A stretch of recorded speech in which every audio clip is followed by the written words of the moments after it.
Nobody has a crystal ball in this market, but what we do have is the knowledge of our experience and our intuition and the things that we learn over time. So after 7 years of trading, this is my lesson on determining whether or not we're looking at a continuation from a support and resistance level or a straight up purge of liquidity, what's known as a stop hunt. How can you get better at identifying that? I'm not going to waste any of your time. We're going to dive right in. So let's get straight to it. So here is our swing.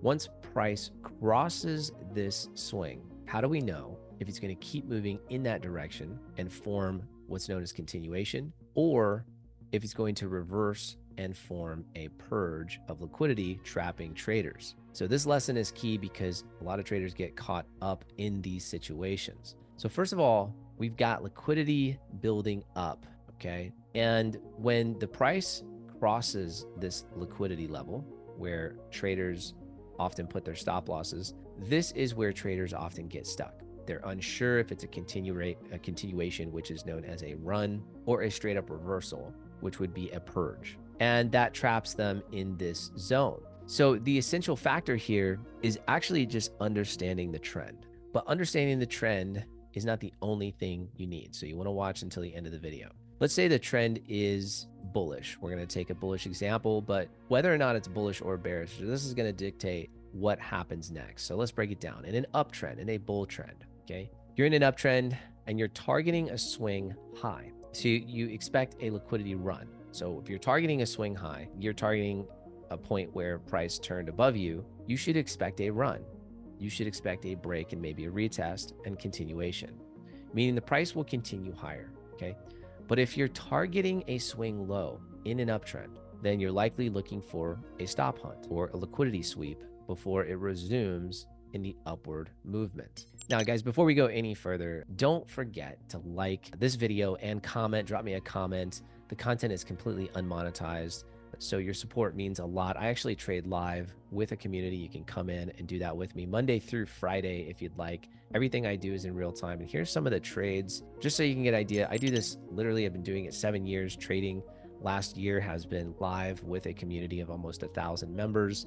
And we'd love to have you in there. We have training, we have live classes once a week, and then I do have a swing trading group as well as a scalping group. So let's get back to the video. Okay, now let's analyze this example. This is a chart example. So what do we see here? Price is making higher highs. We had a swing high, a swing low, and then another swing high. Price reacted from our discount zone, kicking off the supply and demand market structure cycle. This is what we know as the supply and demand cycle. So let's mark our range and our swings. Now we're looking for a stop hunt. Why are we looking for a stop hunt? Because we are in a bullish trend. So any swing low that we target would be a stop hunt unless the market drastically changes, okay? And by the way, even if it does drastically change, price often reverts back into a range. So we'll get into a little bit more of that later, and that's important you stick around. So here we see a reaction from our demand zone. So pull out your fib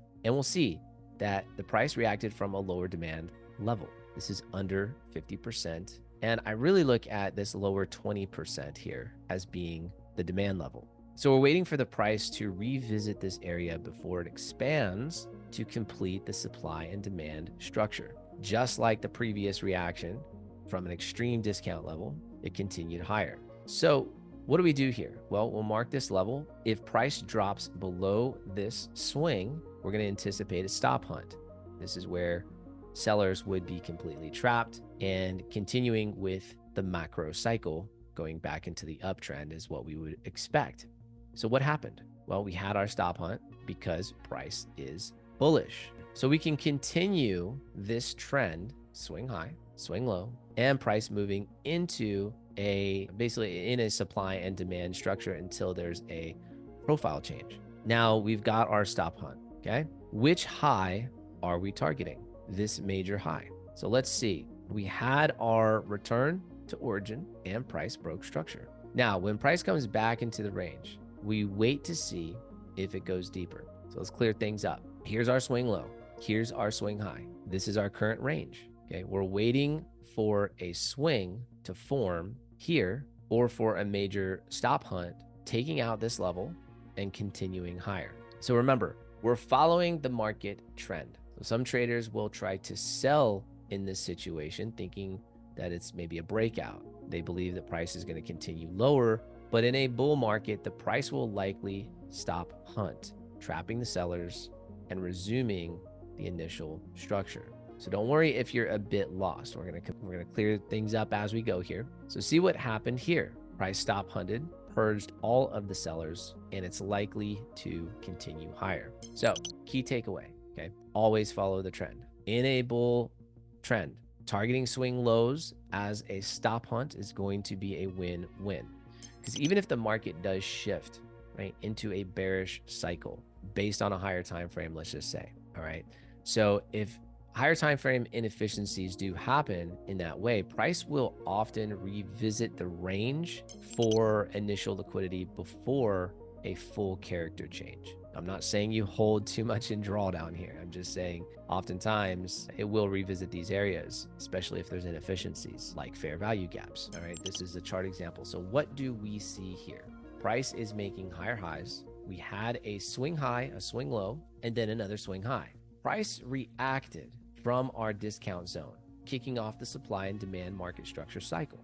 This is what we know as the supply and demand cycle. So let's mark our range and our swings. Now we're looking for a stop hunt. Why are we looking for a stop hunt? Because we are in a bullish trend. So any swing low that we target would be a stop hunt unless the market drastically changes, okay? And by the way, even if it does drastically change, price often reverts back into a range. So we'll get into a little bit more of that later, and that's important you stick around. So here we see a reaction from our demand zone. So pull out your fib and we'll see that the price reacted from a lower demand level. This is under 50%. And I really look at this lower 20% here as being the demand level. So we're waiting for the price to revisit this area before it expands to complete the supply and demand structure. Just like the previous reaction from an extreme discount level, it continued higher. So what do we do here? Well, we'll mark this level. If price drops below this swing, we're going to anticipate a stop hunt. This is where sellers would be completely trapped, and continuing with the macro cycle, going back into the uptrend is what we would expect. So what happened? Well, we had our stop hunt because price is bullish. So we can continue this trend, swing high, swing low, and price moving into basically in a supply and demand structure until there's a profile change. Now we've got our stop hunt, okay? Which high are we targeting?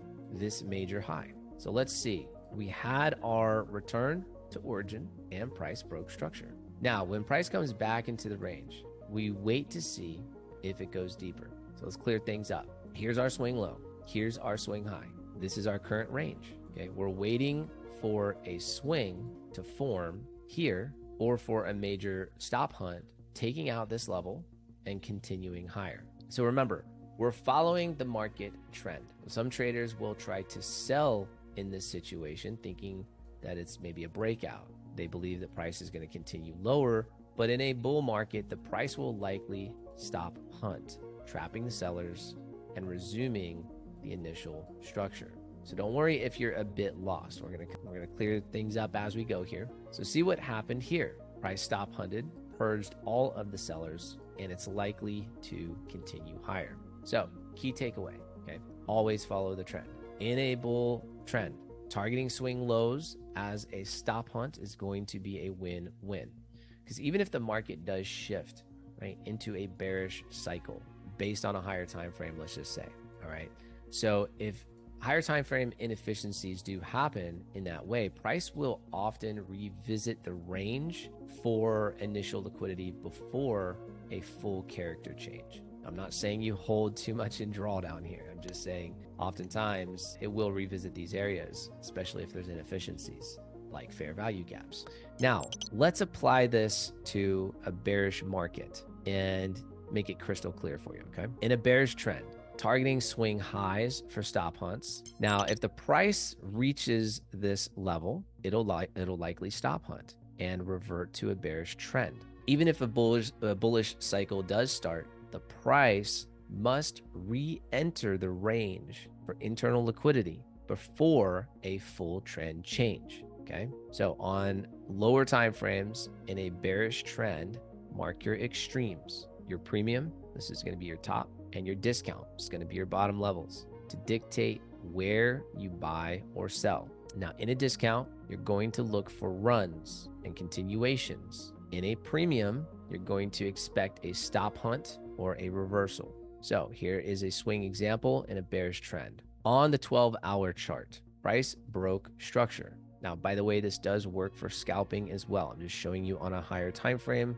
but I do this every day on a 1-minute time frame. So it is fractal. Price is fractal, but we anticipate a retracement to our extreme level. From the discount level, look for runs and continuations, right? As price nears the premium level, we're going to anticipate a stop hunt and then continuation of a bearish trend. So remember, as long as price comes from the discount, you're going to expect runs. If it's near the premium, expect stop hunts. If you're looking for an entry, you're going to wait for price to break a range and then look for a setup to enter when it dips below a swing low with your stop hunt above the high. Now, a little pro tip here, you can use previous rejection levels as entry points. Okay, if price consistently rejects a level, you're going to wait for a break below entering, basically to enter your trade. Okay, so you'll set your stop loss above the high and target the extreme or external liquidity. Now, everything in this video is completely useless unless you understand how to spot and use liquidity to your advantage. So I have another video on that you'll want to watch that's going to pop up. And if this video gets 50 likes, that's not a big deal, then I will make an advanced lesson on this topic for all of you guys out there. Again, drop a like, drop a comment. And if I get 50, I'll make the advanced lesson video. I'll see you in the next video. Thanks, guys.